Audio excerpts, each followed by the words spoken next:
Pernah kepikiran nggak sih kalau lihat perusahaan raksasa gitu, sebenarnya utang mereka tuh apa aja? Nah, hari ini kita bakal kupas tuntas konsep yang namanya kewajiban. Tapi dengan cara yang santai dan gampang dimengerti. Yuk kita mulai. Iya kan? Kita tuh seringnya cuma lihat yang keren-kerennya aja dari luar. Gedung-gedung tinggi, produk yang kita pakai tiap hari. Tapi di balik semua itu, di laporan keuangan mereka, ada cerita lain.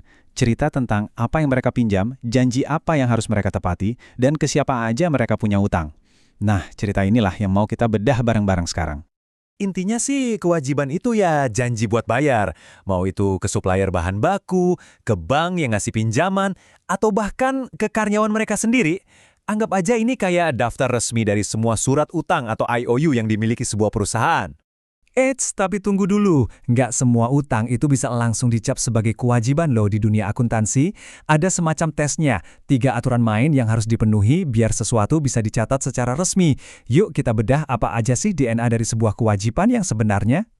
Oke, ini dia definisi resminya dari Badan Standar Akuntansi Keuangan atau FASB. Pusing kan bacanya? Tenang-tenang, jangan panik. Kelihatannya aja ribet, padahal intinya tuh cuma 3 tes yang logis banget. Mari kita buat lebih simpel. Jadi gampangnya gini, syarat pertama, harus ada pengorbanan di masa depan. Contohnya ya, bayar pakai duit. Kedua, kewajibannya itu udah pasti ada sekarang, bukan sekedar mungkin nanti. Dan yang ketiga, utang ini muncul gala-gala transaksi yang udah lewat. Nah, logis banget kan? Nah, sekarang kita udah ngerti nih syarat-syarat sebuah kewajiban. Terus, gimana cara akuntan misah-misahinnya? Ternyata, simple banget. Kuncinya cuma satu, waktu. Dan ini dia angka ajaibnya. Garis pemisahnya cuma 12 bulan. Gampangnya gini, kalau utangnya harus lunas kurang dari setahun, itu namanya jangka pendek. Kalau lebih dari setahun, ya jangka panjang. Udah, gitu doang. Simpel kan? Di sini kelihatan banget bedanya. Yang jangka pendek itu urusan operasional sehari-hari. Ya kayak bayar tagihan ke supplier, bayar gaji karyawan, atau sewa gedung. Nah kalau yang jangka panjang ini biasanya buat gebrakan besar. Mikirnya udah buat beli properti atau ekspansi bisnis. Skalanya beda. Oke, konsepnya dapet, jenis-jenisnya juga udah. Sekarang gimana sih cara nyatetnya di buku perusahaan? Yuk kita masuk ke dapurnya akuntansi, tempat di mana angka-angka ini dirangkai jadi sebuah cerita keuangan. Kita pakai skenario yang paling gampang dan sering kejadian ya. Bayangin aja, ada perusahaan butuh barang, terus mereka pesen ke supplier, tapi bayarnya belakangan. Nah, transaksi sesimpel ini langsung deh nimbulin satu kewajiban baru.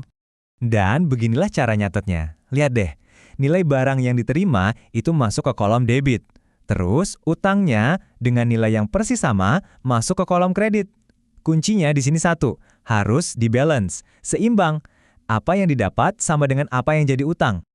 Oke, sampai sini kelihatannya lurus-lurus aja kan? Nah, disinilah ceritanya jadi makin seru. Ternyata, cerita yang disampaikan perusahaan ke investor itu beda loh sama cerita yang disampaikan ke kantor pajak. Kok bisa?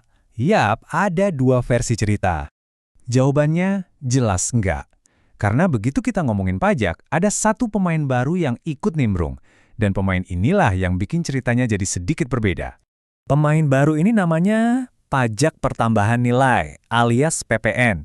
Jadi waktu perusahaan tadi beli barang 10 juta, itu kan sebenarnya ada PPN-nya juga.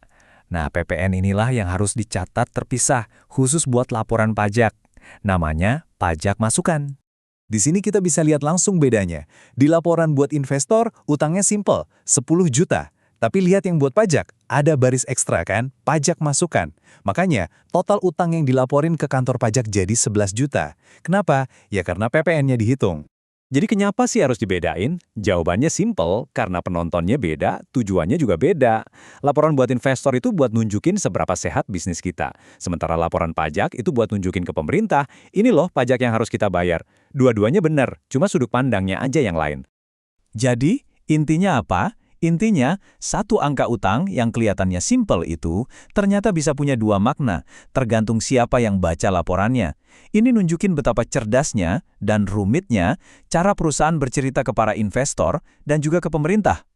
Nah, sebagai penutup, saya mau lempar pertanyaan buat kalian renungin. Kalau dari satu transaksi aja ada 2 cerita yang sama-sama benar, mana dong kebenaran yang paling nyata? Ini yang bikin dunia keuangan itu kompleks, tapi juga menarik banget. Terima kasih sudah menyimak.